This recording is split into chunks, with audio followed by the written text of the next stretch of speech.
What if I told you that you're dreaming right now? Not metaphorically, not symbolically, literally dreaming, this very moment, as you watch this video, as you breathe, as you think you're awake. Carl Jung spent decades studying the human psyche, and he discovered something that changes everything we think we know about consciousness. He found that most people live their entire lives in what he called a waking dream, completely unconscious of the forces driving their choices, their relationships, their entire reality. You think you're making conscious decisions. You think you're aware of why you do what you do, why you're attracted to certain people, why the same problems keep showing up in your life, wearing different masks. But Jung discovered that we're all sleepwalking through existence, reacting to invisible patterns, projecting our inner world onto everything around us without ever realizing it. And here's what's really unsettling. The moment you start to wake up from this dream, everything changes. Your relationships shift. Your purpose becomes clear. The external world stops having power over your internal state. If you've been feeling like something is different about you lately, like you can't engage with life the way you used to, like you're seeing through things that once seemed important, Jung would tell you that you're not going crazy. You're finally starting to wake up. And once you see what I'm about to show you, you can't unsee it. The waking dream state.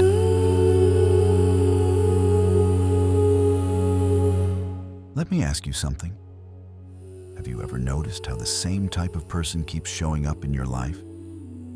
The controlling boss, the unavailable romantic partner, the friend who always makes you feel small.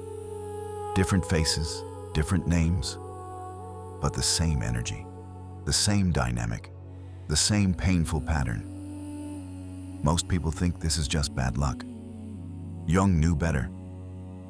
He discovered that we don't actually live in reality.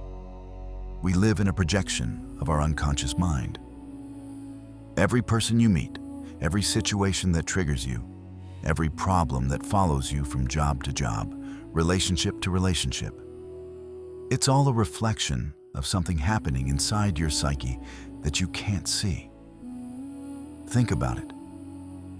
You walk into a room, and within seconds, you've decided who you like, who you don't trust, who reminds you of someone from your past. You think you're reading the room, but really, you're projecting your inner world onto everything around you. You're literally dreaming while awake, creating a reality based on unconscious patterns you inherited, absorbed, and have been carrying your entire life without knowing it. Jung called this projection, and it's happening to you right now. Even as you watch this video, your unconscious is deciding whether to trust me based on whether I remind you of someone who hurt you or helped you years ago. You're not seeing me. You're seeing a reflection of your own inner landscape. This is the waking dream. And most people live their entire lives in it, never realizing that they're the director, the screenwriter, and the main character of a movie they think is happening to them. But here's where it gets interesting. Jung noticed that some people start to wake up from this dream. And when they do, everything changes. The first sign of awakening. There's a moment, and you'll know it when it happens, when you suddenly see a pattern you've been living unconsciously. Maybe you're in the middle of an argument with someone, and suddenly you realize, I've had this exact same argument before. Different person, different circumstances, but the same energy, the same dynamic, the same outcome. Jung observed this moment of recognition in thousands of his patients. He called it the beginning of consciousness. You stop sleepwalking through your life and start seeing the invisible threads that have been pulling you around like a puppet. And once you see one pattern, you start seeing them everywhere. you realize that every relationship you've had follows the same script. Every job you've taken recreates the same power dynamics you experienced in childhood. Every financial struggle mirrors the same fears about security and worth that your family carried for generations. This recognition is both liberating and terrifying. Liberating because suddenly you understand why your life has unfolded the way it has. Terrifying because you realize how little control you've actually had. How much of your life has been lived on autopilot, driven by forces you couldn't see. If you're recognizing yourself in this pattern right now, if something in you is saying, yes, this is exactly what's happening to me, hit that subscribe button. We're exploring the deep psychology of awakening here, not the surface level version, the real, uncomfortable, transformative version. And leave a heart in the comments if this is landing. It helps me know we're on the right path together. Jung understood that this moment of recognition isn't an end. It's a beginning. Because seeing the pattern is just the first step. The real work starts when you realize that all those people who have been triggering you, all those situations that keep repeating, they're not your enemies. They're your teachers. The shadow mirror. Here's what Jung discovered that changes everything. The people who irritate you the most, who push your buttons, who make you feel angry or disgusted or afraid, they're showing you parts of yourself you've disowned. Jung called this the shadow. Not some evil force, but simply all the aspects of yourself that you've decided are unacceptable. The parts you've shoved into the psychological basement because they don't fit with how you want to see yourself. Think about someone in your life who really gets under your skin. Picture their face. Now notice what about them bothers you most. Is it their arrogance, their neediness, their dishonesty, their weakness? Here's what Jung would tell you. What you're seeing in them exists in you. Not exactly the same way, not to the same degree, but it's there. And the more intensely someone triggers you, the more directly they're reflecting a disowned part of your own psyche. This isn't about blame. It's about recognition. Your unconscious is incredibly intelligent. It keeps bringing you the same lessons until you learn them. Every controlling person in your life is showing you where you try to control. Every dishonest person is revealing your own relationship with truth. Every needy person is mirroring your own unmet needs. You're not attracting these people randomly. Your psyche is magnetizing them to you because it's trying to show you something about yourself that you can't see directly. And here's the beautiful paradox Jung discovered. The moment you stop trying to fix or change or avoid these people, the moment you start asking, what is this person showing me about myself? Everything shifts.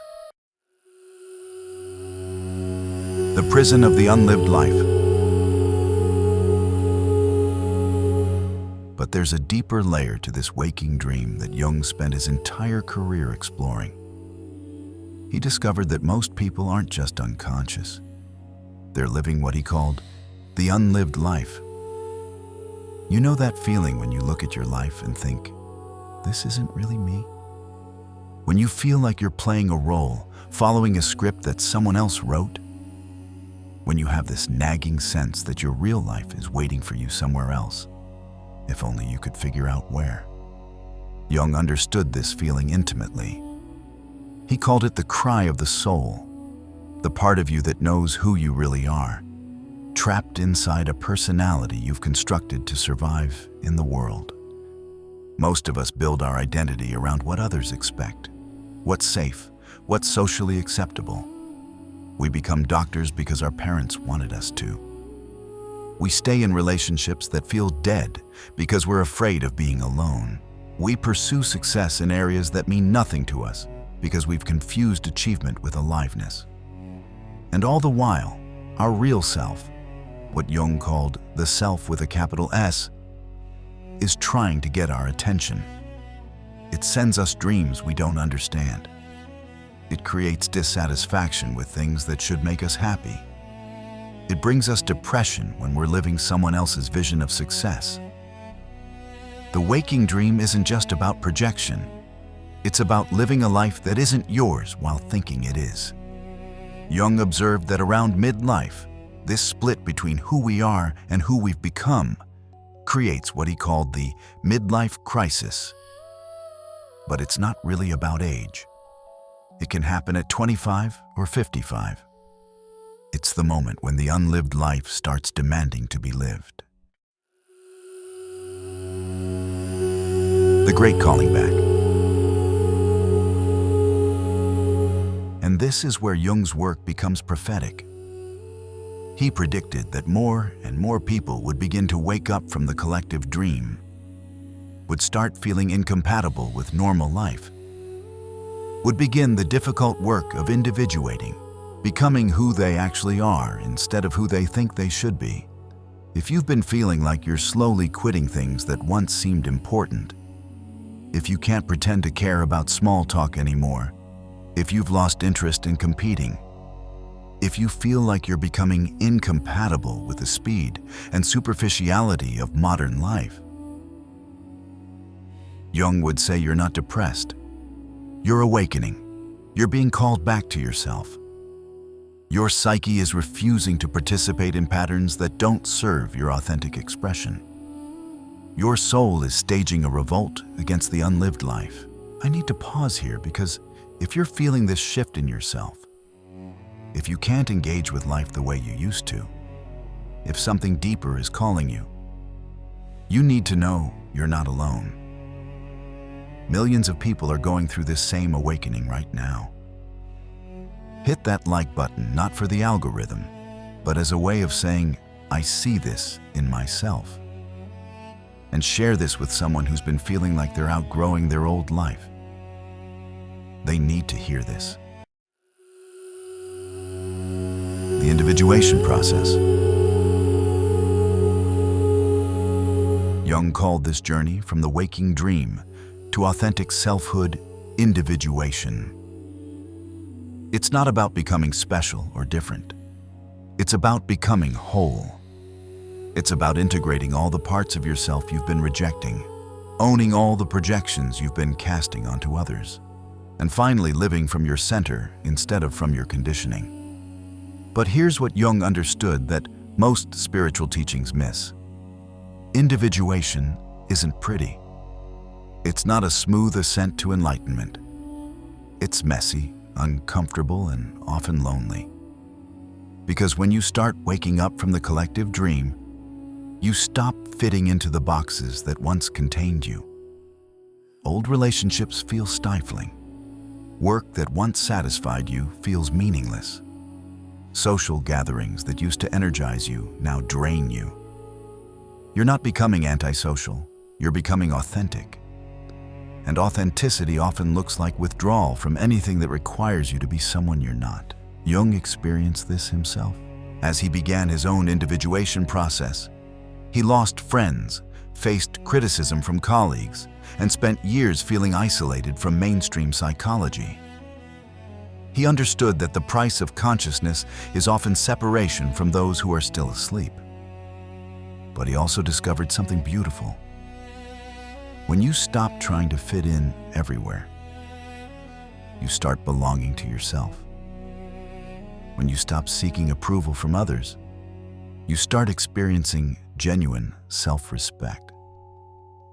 When you stop projecting your power onto external authorities, you start accessing your own inner guidance. The shadow integration. The real work of awakening, Jung realized, isn't about becoming more spiritual or more positive. It's about becoming more whole. And that means facing your shadow. All those aspects of yourself you've been denying, rejecting, or projecting onto others. This is where most spiritual paths get it wrong. They try to transcend the darkness instead of integrating it. They want to be love and light without acknowledging their capacity for anger, selfishness, or destruction. But Jung understood that what you don't own owns you. Every part of yourself that you reject becomes a blind spot, a place where you're unconscious, a source of projection and reactivity. You can't be truly free until you can acknowledge the full spectrum of your humanity, not to act it out unconsciously, but to consciously choose how to express it. This is why Jung said that we don't become enlightened by imagining figures of light, but by making the darkness conscious. The goal isn't to become perfect, it's to become complete. When you can own your capacity for selfishness without being unconsciously selfish, you become genuinely generous. When you can acknowledge your potential for cruelty without acting it out, you develop real compassion. When you can face your own capacity for deception, you become truly honest. The shadow isn't your enemy. It's your wholeness waiting to be reclaimed. The Synchronicity Awakening.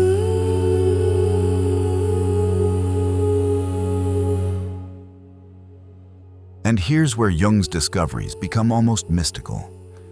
He noticed that as people began to individuate, as they started living from their authentic center instead of their conditioning, reality began to respond differently to them. He called this phenomenon synchronicity, meaningful coincidences that seem to connect your inner world with external events in ways that can't be explained by cause and effect.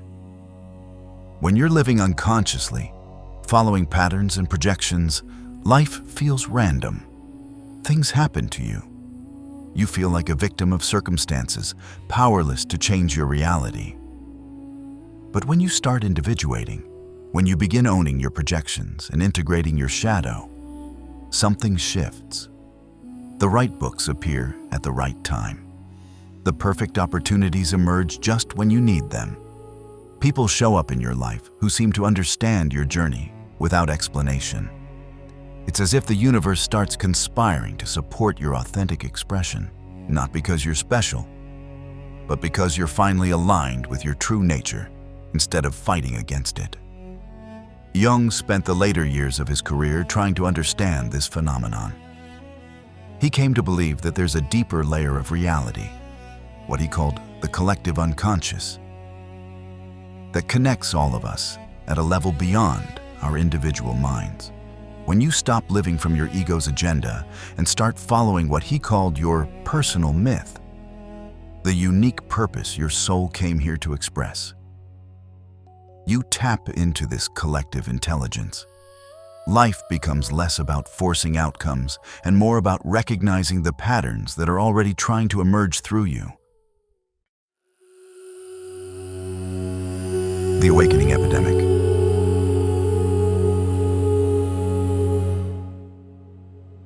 Before we go deeper, I want to hear from you. Comment below with one pattern you've been recognizing in your own life.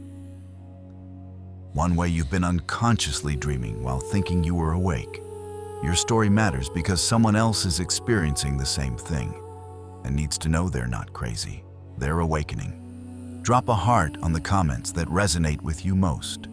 Jung made a prediction toward the end of his life that's proving remarkably accurate. He said that humanity was approaching a threshold, a collective awakening where more and more individuals would begin to individuate simultaneously. He believed we were moving from an age of unconscious identification with external authorities, religions, governments, social norms, to an age of individual consciousness, where each person would need to develop their own relationship with meaning and truth. Look around. Everywhere you turn, people are questioning systems they once accepted without thought. Traditional career paths, conventional relationships, organized religion, political parties. All of it is being examined, challenged, or abandoned by those who are waking up to their authentic nature. This isn't rebellion for its own sake. It's the natural result of consciousness expanding beyond the containers that once held it. Jung predicted this would be both liberating and chaotic. Liberating because individuals would finally be free to express their authentic nature. Chaotic because society is built on collective unconsciousness, on people following scripts without questioning them. When millions of people simultaneously start asking, "Why am I doing this?" and "Is this really me?" When they start seeing through the projections that keep social systems in place, everything starts to shift. We're living through that shift right now. The price of consciousness.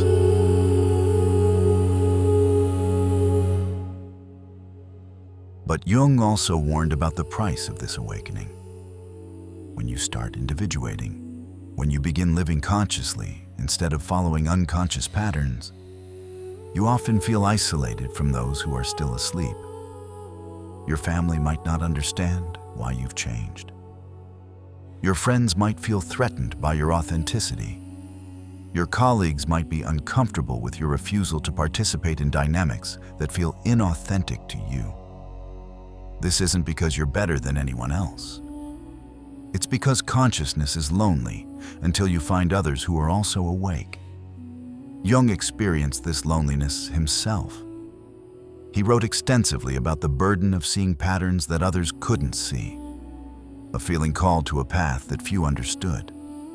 He called it the curse of consciousness. Once you see, you can't unsee. But he also discovered something beautiful. The loneliness is temporary. As you become more authentic, you start attracting others who are also individuating. You form deeper, more genuine connections based on truth rather than projection. You trade quantity for quality, surface relationships for soul connections, social approval for self-respect. And eventually, you realize that the loneliness you felt wasn't because you were different. It was because you had been pretending to be the same as everyone else for so long that you'd forgotten who you really were. The dream within the dream.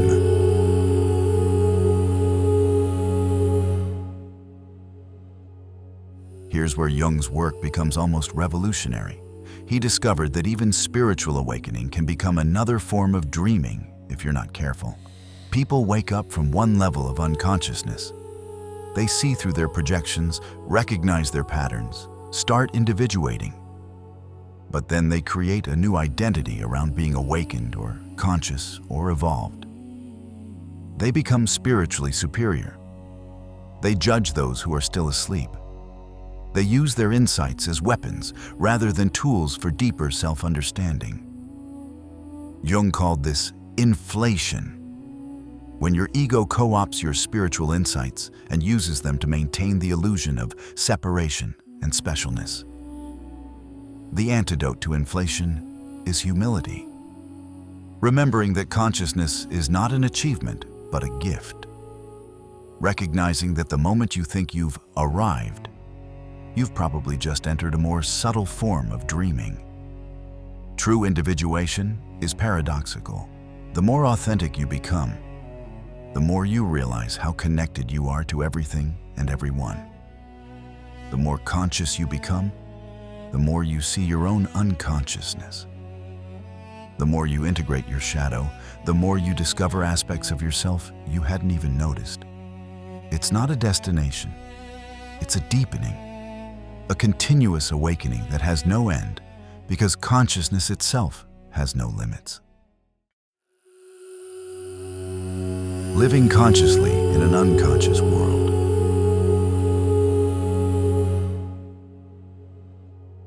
So what does all of this mean for your life right now? How do you live consciously in a world that rewards unconsciousness? How do you stay awake when everyone around you seems to be sleepwalking? Jung would say the answer isn't to withdraw from the world or judge those who are still unconscious.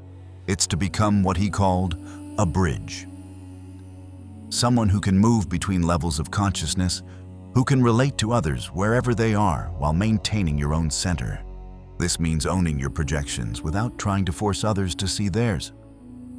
It means integrating your shadow without expecting others to acknowledge their darkness. It means individuating without inflating, becoming more yourself without becoming less connected to humanity.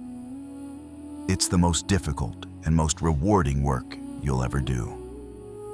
Because every step toward consciousness creates more freedom, more authenticity, more genuine connection with life itself. The practical path.